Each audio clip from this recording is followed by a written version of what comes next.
देश की राजधानी में भ्रष्टाचार के समर्थन में कांग्रेस पार्टी आज मैदान में उतरी है।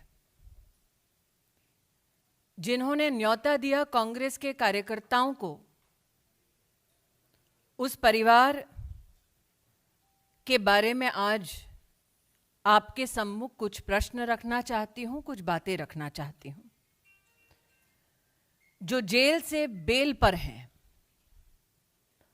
उन्होंने घोषणा की है कि आओ दिल्ली को घेरो,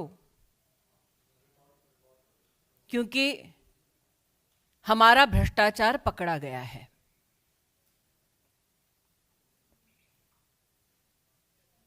एक इन्वेस्टिगेटिंग एजेंसी पर दबाव डालने के लिए कांग्रेस शासित राज्यों के वरिष्ठ नेताओं को विशेष आमंत्रित किया गया है। इन्वेस्टिगेटिव एजेंसी के ऊपर दबाव डालना खुलेआम कांग्रेस की इस रणनीति को आप क्या नाम देंगे? भ्रष्टाचार के किन मुद्दों पर राहुल गांधी को तलब किया गया है, उन पर थोड़ा विचार करें। एक ऐसी कंपनी 1930 के दशक में गठित होती है जिसका काम है अखबार का प्रकाशन।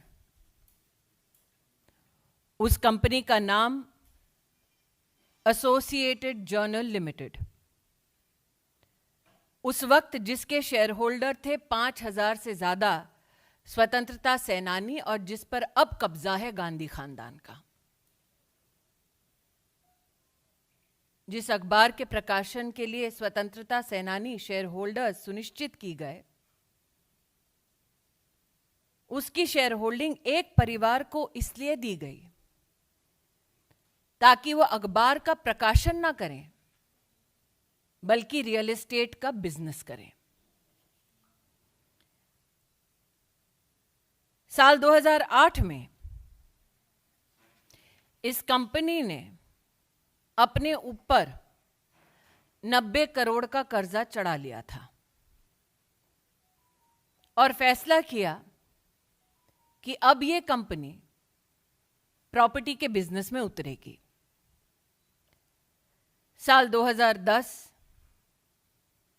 5 लाख रुपए से यंग इंडिया लिमिटेड नाम की कंपनी बनाई गई। महासचिव राहुल गांधी डायरेक्टर के रूप में इसमें सम्मिलित हुए। 75% मात्र उनकी हिस्सेदारी थी, बाकी उनकी माताजी के पास, मोतीलाल वोरा जी और ऑस्कर फर्नांडिस जी जैसे नेताओं के पास। इसके बाद एजीएल के 9 crore shares young India limited को दिए जाते हैं। 9 करोड़ शेयर्स के साथ यंग इंडियन को इस कंपनी के 99% शेयर्स हासिल होते हैं। कांग्रेस पार्टी कंपनी को, मतलब एजीएल को 90 करोड़ का लोन देती है, जो कांग्रेस पार्टी माफ कर देती है। आज मेरा प्रश्न है विनम्रता से उन लोगों से जिन्होंने कांग्रेस का समर्थन किया, कांग्रेस पार्टी के लिए डोनेशन दिया ताकि लोकतांत्रिक गतिविधियों में वो हिस्सा ले सके। क्या ऐसे डोनर्स की ये मंशा थी कि उनका पैसा कांग्रेस पार्टी उस कंपनी को समर्पित कर दे जिसमें मालिकाना हक गांधी खानदान का?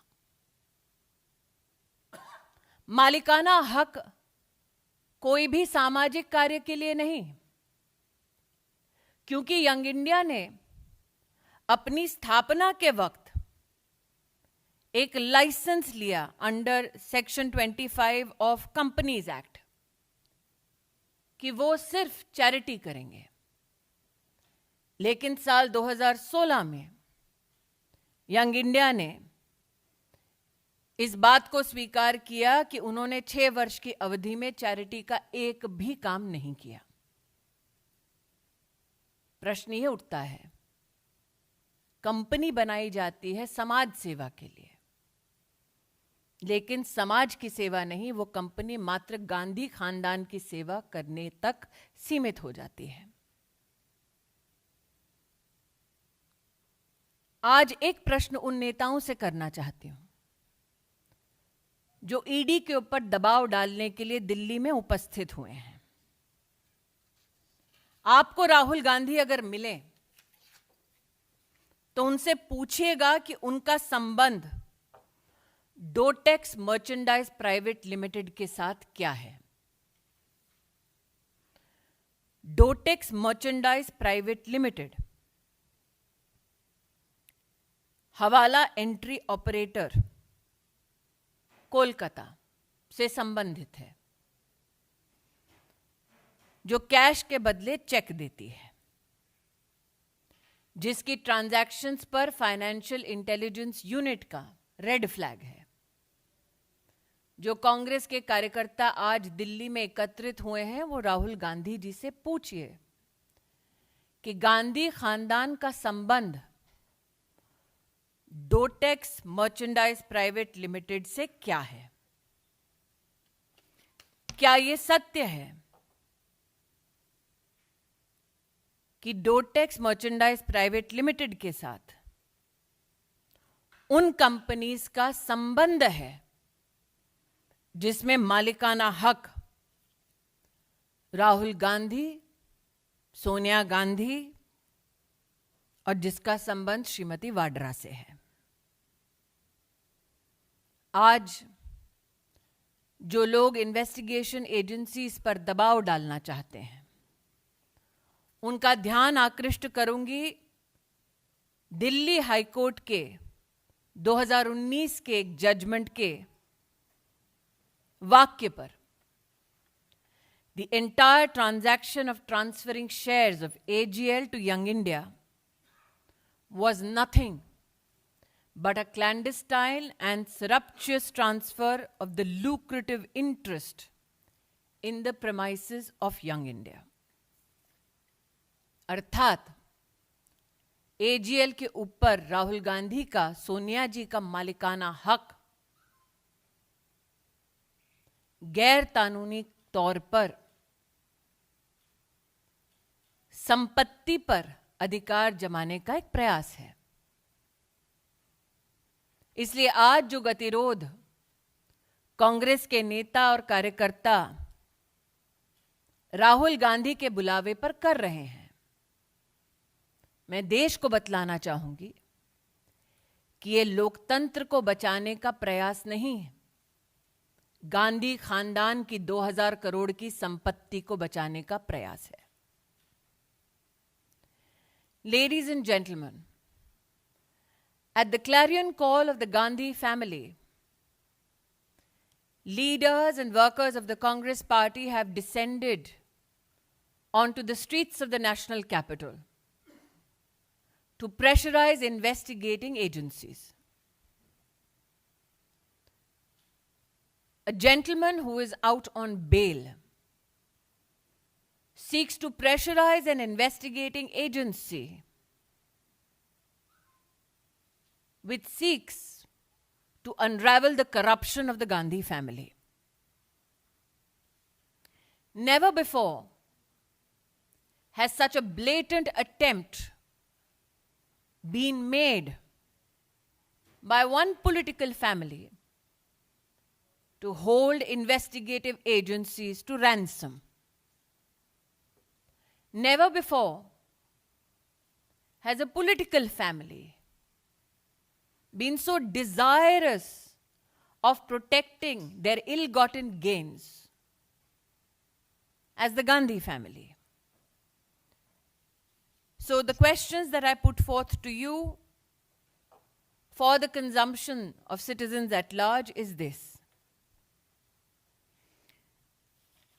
In the 1930s, Associate Journal Limited was formed with 5,000 freedom fighters as shareholders. Today, a company that was to be run by freedom fighters has been usurped by the Gandhi family. It is projected that the intent of AJL was to publish newspapers. However, in 2008, it seems the company declared it shall no longer publish newspapers, but go into the business of real estate.